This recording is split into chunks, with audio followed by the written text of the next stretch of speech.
The girl hit the auction dirt face first. Blood ran from her split lip into the cracked grain of the wood.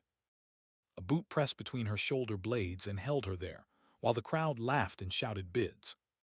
The stallion behind her dragged his bad leg in slow circles through the dust. He would not leave her side. The auctioneer slammed his gavel 3 times and shouted a price no rancher in that high-dust country had ever heard. $5. 1 human girl. 1 ruined horse. Sold as a pair or not at all. Her name was Wren Halsey, and she was 16. A man in a black coat raised his hand from the back fence. The crowd went quiet because nobody knew his face. He paid $5 and signed a name no rancher could read. Why pay for a girl and a lame stud? Hit subscribe. The town was called Buckhorn Flats, and it sat in the high-dust country of the Wyoming Territory in the spring of 1887. It was the kind of town that had 2 churches and 4 saloons, and a single sheriff, who answered to the cattle barons more than to the law.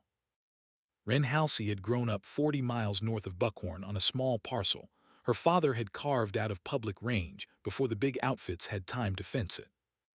Her father was a horseman of the old kind. He gentled mustangs by feel and by patience, and he never broke an animal that did not first agree to be broken. Her mother had been a Shoshone woman from the Wind River Band who had taught Wren how to read weather in the way grass leaned, and how to find water by watching where the swallows flew at dusk. Both of them were dead now. Her mother of fever 3 winters back. Her father of a fall from a green colt the previous October. He had landed wrong on a rock, and the cold had finished him before Wren could ride for help. She had buried him herself on the ridge above the cabin, and she had carved his name into a slab of pine because she could not afford a stone. After that it was just her, and the stallion and the small herd of mares her father had been building. The stallion's name was Stride. He was a big bay with a thin blaze and one stocking on his off hind. Her father had pulled him from a band of feral horses up on the Sweetwater 4 years before, and had spent 2 of those years convincing the animal that a human hand was not a punishment. The other 2 had been spent teaching the horse to work cattle and to neck rein, and to ground tie when asked. Stride knew Wren the way an old dog knows the child who fed it scraps. He came when she whistled, and he stood when she lifted her hand, and he would let no other person sit on his back. The trouble had started in March. A man named Mason Crowder owned the brand that ran the country south and east of the Halsey place. Crowder had wanted that parcel for as long as Wren's father had owned it, because it sat across the natural drift line his cattle took every fall on their way to the lower pastures. He had offered her father money twice, and her father had refused twice. After the funeral, he had ridden up to the cabin and offered Wren half what he had offered her father. She had told him no, and she had said it without raising her voice, because that was how her father had taught her to refuse a man. Crowder had smiled and tipped his hat and said he would be back. That had been 6 weeks ago. In the time since he had come back twice. The first time he had brought a paper from a judge in Cheyenne that claimed her father owed $300 on a note she had never seen and could not read. The second time he had brought 4 men, and they had cut the fence behind her north pasture and run their own cattle through her hay meadow and trampled the seed she had broadcast for summer feed. She had ridden to Buckhorn to find the sheriff, and the sheriff had told her that fences in the territory were a private matter, and that a girl living alone on a homestead might want to consider the wisdom of marriage. She had ridden home and slept with her father's old Sharps rifle across her knees. 2 days before the auction, she had been moving the small band of mares down to a creek bottom for water. Stride had been working the drag, and Wren had been on point on a small gray mare named Smoke. 3 of Crowder's men had come out of a coulee with their ropes already swinging. They had not come for the mares. They had come for the stallion. Stride had fought them, and one of the riders had thrown a loop that caught the stallion's near foreleg and yanked the horse off his feet at a hard run. Wren had heard the bone go. It was a sound like a dry branch breaking under a heavy boot. The men had laughed and ridden off and left the stallion screaming in the grass. It was a hairline split of the cannon bone. Not a clean break. A bone like that might heal in a stall over 6 months if you had grain and time and a level floor and the patience of a saint. Wren had none of those things. She had splinted the leg with 2 flat pieces of cedar and a strip of an old saddle blanket, and she had walked the horse 40 miles into Buckhorn over 3 days, because if she left him on the place Crowder's men would come back and shoot him. By the time they reached town, the splint was rotten with sweat, and the leg was hot and Stride was favoring it so badly that he walked on 3 legs and dragged the fourth. The auction had not been her idea. The auction had been a notice tacked to the door of the feed store when she walked in to ask about credit for grain. Public sale. Saturday at noon. All stock and chattels seized in default of the note held by Mason Crowder against the Halsey homestead. She had read the notice twice, and she had walked outside and sat down on the boardwalk with the stallion's lead rope in her hand, and she had not cried because she had used up her crying months ago. The morning of the sale was hot, and the wind came down off the bench in dry gusts that pulled grit through every open door in town. The square in front of the Territorial Land Office had been roped off, and a low platform had been built out of sawmill scrap. By 11 the crowd was thick. Ranchers from 3 counties had come to bid on the Halsey mares because the line was known and the price was going to be low. Crowder sat on a buckboard at the back of the square with his foreman beside him and a glass of clear liquor in his hand. He did not bid. He did not have to. His men bid for him, and the mares went one by one for less than a fair feeder calf would bring in a good year. When the mares were gone, the auctioneer called for the stallion, and Wren walked straight up the chute herself, because there was nobody else to do it. The crowd went quiet for a moment when they saw the leg. Then somebody in the back called out a price of $1, and the laughter started. The auctioneer was a thin man with a gray mustache, and he did not laugh. He looked at Wren, and he looked at the stallion, and he looked at the paper in his hand. The paper said that under the terms of the Territorial Debt Code, any minor child residing on a defaulted homestead could be bound out as an indentured laborer for a term of years to satisfy the unpaid balance. Wren had not known about that part of the paper until that morning. The sheriff had read it to her on the steps of the land office, and he had not met her eyes. She had fought him. The sheriff had caught her wrist and twisted it and pushed her down onto the platform, and that was when she had split her lip on the wood. The crowd had laughed at that too. The auctioneer had cleared his throat and read the joined lot in a voice that was so flat it sounded like he was reading a weather report. 1 bay stallion lame. 1 female indentured worker, age 16, term of 7 years. Minimum bid $5. Buyer takes both or neither. The square went quiet. $5 was nothing. But 7 years of feeding a useless horse was not nothing. The ranchers who had come for the mares had what they wanted, and they were not going to throw good money after a cripple. Crowder sat on his buckboard and smiled and waited, because everyone knew that when the bid failed, the lot would revert to the holder of the note, and Crowder would take the girl and shoot the horse before sundown. The auctioneer raised his gavel. The man at the back fence raised his hand. The crowd turned to look at him. He was tall and lean, and he wore a long black duster that was gray with road dust at the hem. His hat was pulled low, and a dark beard covered most of his face. He carried no rifle that anyone could see, but the way the duster hung from his hip suggested a pistol underneath. He had not been in any of the saloons that morning. He had not stabled a horse at the livery. Nobody in Buckhorn had ever seen him before. He spoke once, and his voice was quiet. $5. The auctioneer waited. He waited for Crowder to counter, and Crowder did not counter because Crowder was a man who did not like to bid against a face he could not read. The gavel came down. The stranger walked through the crowd, and the crowd stepped aside for him without being asked. He climbed the platform steps slowly. He did not look at Wren, and he did not look at the stallion. He laid a single gold half-eagle on the auctioneer's table, and the auctioneer slid the bill of sale across, and the stranger signed it with a stub of pencil. The name he wrote was not a name anyone in that square knew. Wren stood up from the platform with blood drying on her chin. The stranger turned and looked at her for the first time, and his eyes, with a pale gray of river ice in February. He said one word to her, and he said it so quietly that only she heard it. Walk.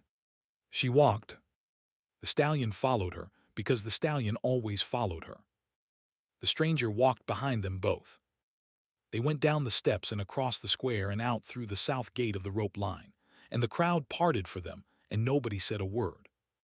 Crowder watched them go. He set down his glass. He did not smile anymore. Behind them in the square, the wind kicked up a wall of dust and rolled it across the empty platform, and for a long moment the town of Buckhorn Flats was as quiet as a grave. The trigger came that night at the edge of a creek 6 miles west of town. The stranger had walked the whole way, and so had Wren and so had Stride, and the stallion was nearly finished. The leg was swollen to twice the size of the offside, and the horse was breathing in short panting waves, and his head hung below his knees. The stranger had not spoken since the platform. He had only walked. When they reached the creek he stopped and he looked at the horse, and he said the second sentence Wren had heard from him all day. Get the splint off. She got the splint off. Her hands were shaking. The stranger knelt beside the stallion, and he ran his fingers down the cannon bone with a touch so light it would not have crushed a moth. He felt the break. He felt above the break and below it. He pressed once on a spot just under the knee, and the stallion flinched, but did not pull away. The stranger nodded once to himself. Then he reached inside the duster, and he brought out a leather roll, and he unrolled it on the grass. And inside the roll there were things Wren had never seen in any vet kit or any farrier kit. Slim steel tools. A small glass vial of something the color of tea. A coil of waxed linen thread. A curved needle. He looked at her, and his pale eyes did not change. He said hold his head and talk to him. She held the stallion's head in her lap. She did not know what to say, so she said the things she had said to him every night since the day her father died. She told him about the cabin and the ridge, and the place above the spring where the wild plums grew. She told him that her mother had once braided sweetgrass into his mane when he was a colt, and that her father had said he was the finest horse he had ever pulled out of a wild band. She told him she was sorry. She told him she would not let go. The stranger worked. He worked for 2 hours by the light of a small fire he had built without ever seeming to gather wood for it. When he was done, he sat back on his heels, and he wiped his hands on the grass, and he looked at the stallion's leg, and he nodded once.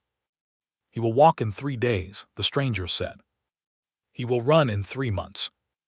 You will keep him off it until I say. Do you understand? She said she understood. She asked the question she had been holding since the auction. She asked it plain because she did not know how else to ask it. Who are you? The stranger looked at the fire for a long time before he answered. When he did, he said a name. The name meant nothing to her. He said it again, and he said it the way a man says a thing he has not said out loud in a long time. Then he said the part that mattered. He said, your father pulled me out of a river in 1862 when I was a boy of 11 years, and I was face down and full of water, and he turned me over and pounded my back until I lived. He said I have owed him a debt for 25 years, and I have looked for a way to pay it, and I have not found one until a letter reached me in Denver 3 weeks ago that said his daughter was alone, and a man named Crowder was trying to take her land. He said I came as fast as a horse could carry me, and I came too late to save the mares, but I will not come too late to save you. He said your father's debt is paid tonight. He said, but the debt to you is just beginning. He stood up and he walked to the edge of the firelight, and he turned back. He said one more thing before he slept. He said Crowder will come tomorrow with as many men as he can find. He will come because he cannot stand to be made small in front of a town. He said, do not be afraid. He said, I have spent 20 years learning a trade that I am not proud of, but tonight I am glad of it. He lay down on the far side of the fire with the duster pulled over him, and the firelight caught the butt of the pistol at his hip, and Wren saw for the first time that there were initials carved into the wood grip. She did not ask what they meant. She lay down beside the stallion, and she slept for the first time in 4 nights. If this story is hitting you right now, hit that like button, and let me know you are still riding with me, because the next part is where the wind changes. Tell me in the comments what you would have done at that auction. The next morning Crowder came with 11 riders. They came over the bench above the creek in a loose line, and they had their rifles out of the scabbards, and they meant to make a show of it. The stranger had been awake since before dawn, and he had not waked Wren until the riders were 2 miles out. He had her take the stallion into a thicket of willow at the creek's bend, and he had her sit there with the sharps her father had taught her to shoot, and he had told her not to come out for any reason until he called her name. He had told her his name a second time, so she would know which name to listen for. Then he had walked out into the open meadow alone. He stood in the meadow and waited. He did not draw the pistol. He stood with his hands at his sides, and his duster pushed back behind his hips, and he waited until Crowder and the 11 riders had come down off the bench and spread into a half circle in front of him. Crowder rode out 3 lengths in front of his men. The foreman rode beside him. Crowder was smiling again, because 11 against 1 was a math problem he liked. The stranger spoke first. He said Crowder. He said his own name. He said it the way a man names a card he is about to lay on a table. Crowder's smile changed shape. The smile did not leave his face, but the parts of his face around the smile became still. He said he had not heard that name in some years. The stranger said most people have not. The stranger said you used to ride with Quantrill in the war, and after the war you rode with worse men than Quantrill, and in 1871, you killed a federal marshal in St. Joseph, and you took his badge and you came west, and you bought yourself a brand with money that did not belong to you. The stranger said, I know this because I was hired to find you in 1873, and I lost your trail in the snow above South Pass, and I went home, and I told the man who hired me that you were dead. He said I lied to him because I did not want to bring you back alive, and I did not want to kill you in front of your wife and your young son who I had watched playing in your yard. He said I went home and I quit the trade. He said, but I kept the paper. He reached inside the duster and he brought out a folded square of yellow paper and he tossed it onto the grass between them. The paper had a federal seal at the top. Crowder did not look down at the paper. He looked at the stranger, and his face had gone the color of wet ash. The foreman beside him reached for his rifle, and the stranger said, do not. He said it without raising his voice. The foreman stopped. The other 10 men did not move because none of them had been with Crowder in 1871, and none of them had any idea what was happening, but all of them had spent enough years around hard men to know the sound of a man whose hands had killed more people than they had cattle. The stranger said, Crowder, you will sign a paper this morning that returns the Halsey homestead and every head of stock that was sold off it yesterday to the lawful owner, who is the girl in those willows. You will sign a paper that releases her from any term of indenture. You will pay the auctioneer's fee and the sheriff's fee out of your own purse. And then you will leave this country before sundown, and you will keep on leaving until you reach a coast, and then you will get on a ship. He paused. He said, because if you do not, the paper at your feet goes to the marshal in Cheyenne tonight, and your wife and your son, who is now a grown man with a wife of his own and a child on the way, will read your name in the territorial paper before the week is out. He said, I do not want to kill you, Crowder. He said, I am tired of killing. He said, but I will not let a girl pay a debt that her father did not owe. Crowder sat his horse for a long moment. The wind moved the long grass at his stirrups. The 11 men behind him watched him, and they watched the stranger, and they did not move. Crowder looked at the foreman beside him, and the foreman looked back, and something passed between them that was older than loyalty and was made entirely of arithmetic. The foreman nudged his horse 1 step backward. Then another. The other men saw it, and they did the same. By the time Crowder turned in the saddle, he had no half circle behind him anymore. He had a single line of men who were already starting to ride for the bench. Crowder dismounted slowly. He walked to the paper on the grass. He picked it up. He read it. He folded it and he put it inside his coat, and he said in a voice that no longer carried any of its old shape that he would sign the papers at the land office at noon. The stranger nodded. Crowder mounted his horse and he rode after his men, and he did not look back. The stranger waited until they were over the bench. Then he turned toward the willows, and he called Wren's name. She came out of the willows with the sharp still in her hand, and she did not lower it until she had looked at the empty meadow for a long count of 10. They walked back to the cabin together. It took 3 days because they walked at the stallion's pace, and the stranger had said 3 days, and the stranger was right. Stride put weight on the leg on the 3rd afternoon. By the time they reached the ridge above the cabin, he was walking on all 4 hooves, and only the shape of the leg told you anything had ever been wrong. Crowder had signed the papers. The sheriff had ridden out of Buckhorn the same night Crowder left, and the territorial governor had appointed a new one within the month. The mares came back in 2s and 3s over the next 2 weeks. Some of the ranchers who had bought them rode them up to the cabin themselves and would not take any money for the return. They would not look Wren in the eye either, but they brought the horses back. The stranger stayed through the summer. He did not say much. He helped her mend the cut fence, and he helped her broadcast new seed on the trampled meadow, and he taught her 3 things her father had not lived long enough to teach her. He taught her how to read a federal contract. He taught her how to clean and load the pistol that he left hanging on a peg by the cabin door when he went. He taught her how to keep a ledger so that no man with a forged note would ever again be able to claim her place out from under her. In August, a letter came for him from a town in Oregon. He read it by the window and he folded it, and he put it in his coat, and that evening at supper he told her he had to go. She asked him if he would come back. He looked at her across the lamp, and he said he did not know. He said the trade he had left some debts of its own, and some of them had finally caught up to him, and he had to ride out and meet them before they came here and met her.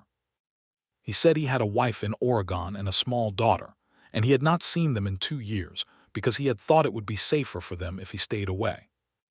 He said he had been wrong about that. He said he was going home. She nodded. She asked him one more thing. She asked him if her father had really pulled him from a river when he was 11. He smiled for the first time since she had met him. He said yes. He said the river was the Platte. He said it was March and the ice had just broken and he had been chasing a dog. He said her father had been 24 years old and had been the only man on the bank who had jumped in. He said he had remembered her father's face every winter of his life since. He left in the morning before sunup. He left the pistol on the peg by the door. He left a small leather pouch on the table with $20 in gold pieces inside it, and a note that said, "This is not charity. It is the price of a good stud fee for any mare who comes to your stallion in the next 10 years, and I will know if you do not charge it." She stood on the porch and she watched him ride down the trail until he was a small black mark against the green of the spring grass, and then he was gone. Stride lived another 19 years. He sired 47 foals out of mares from 3 counties, and the Halsey line became known across the high country as the steadiest working stock between the Sweetwater and the Powder. Wren never sold the place. She married a quiet man from Lander when she was 22, and they raised 4 children on the parcel her father had carved out of public range, and she taught all 4 of them how to read weather in the way grass leaned. She kept a small wooden box on the mantel of the cabin, and inside the box was a stub of pencil and a folded square of yellow paper with a federal seal at the top and a single gold half-eagle that she had taken off the auctioneer's table the morning after the sale when nobody had been looking. She never spent the coin. She did not know the stranger's true name, and she never tried to learn it. She heard once from a freighter passing through Buckhorn that a man matching his description had been killed in Oregon in the fall of 1888, trying to protect his wife and child from 3 men who had come for him out of his old life. She did not know if the story was true. She lit a candle for him every March on the day the Platte ice would have broken, and she did this for the rest of her life. And on quiet evenings when the wind came down off the bench and the stallion stood at the gate with his head over the rail, she would walk out to him and lay her hand on his neck, and she would whisper the only word the stranger had ever said to her on that auction platform. "Walk." And the stallion would walk. And the leg would hold. And the sun would set over the high dusk country, exactly as it had the day a broken girl and a lame horse were sold for $5 to a man who paid a debt that was older than either of them, and walked away into a wind that had carried him a long way home.